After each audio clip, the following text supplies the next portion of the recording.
ଦେଖ ମଧୁମୟ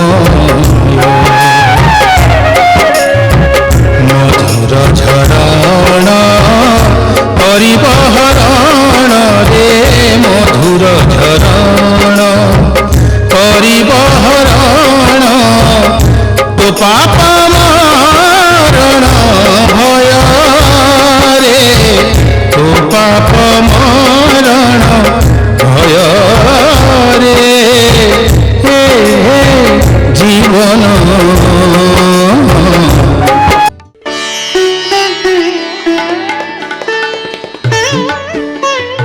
ব্যাসকবি ফকীরমোহন সেনাপতি, কবিবর রাধানাথ রায়, পল্লীকবি নন্দকিশোর বଳ, ভক্তকবি মধুসূদন রাও, কবিশেখর চিন্তামণি মহাନ୍ତି, শিক্ষাবিদ ব্রজমোহন পଣ୍ଡା ଏମାନେ ସମସ୍ତେ କବିଙ୍କ ସହ ବାନ୍ଧି ହୋଇ ରହିଥିଲେ ଏକ ଅନ୍ତରଙ୍ଗ ସାରସ୍ୱତ ସମ୍ପର୍କର ଧାରାରେ।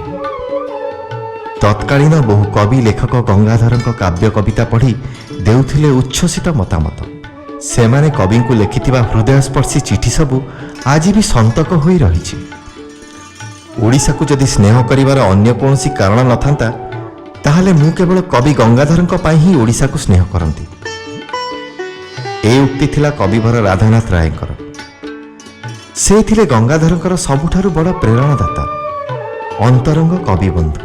କବିବର ରାଧାନାଥ ରାୟ ହିଁ ସମ୍ଭବତଃ ସବୁଠାରୁ ଭଲ ଭାବରେ ହୃଦୟଙ୍ଗମ କରିଥିଲେ ସ୍ୱଭାବ କବିଙ୍କ ଅନ୍ତରର ସାଧୁତା ଓ ବିଲକ୍ଷଣ ସୃଜନଶୀଳତାର ଭାବକୁ।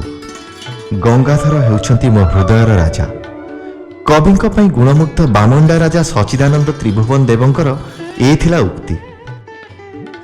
ଲୋକେ ତୀର୍ଥାଟନ କରନ୍ତି, ମୁଁ କିନ୍ତୁ ଆପଣଙ୍କୁ ହିଁ ତୀର୍ଥଜ୍ଞାନ କରେ।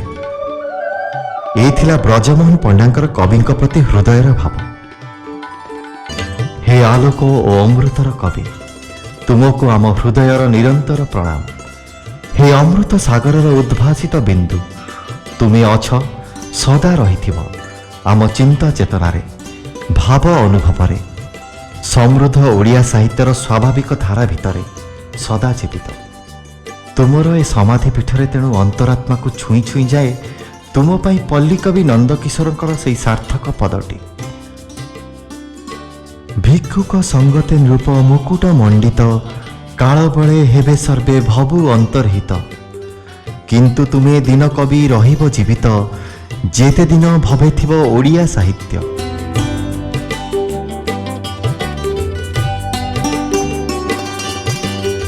ମୁଁ ତ ଅମୃତ ସାଗର ବିନ୍ଦୁ, ନଭେ ଉଠିଥିଲି ତେଜି ସିନ୍ଧୁ।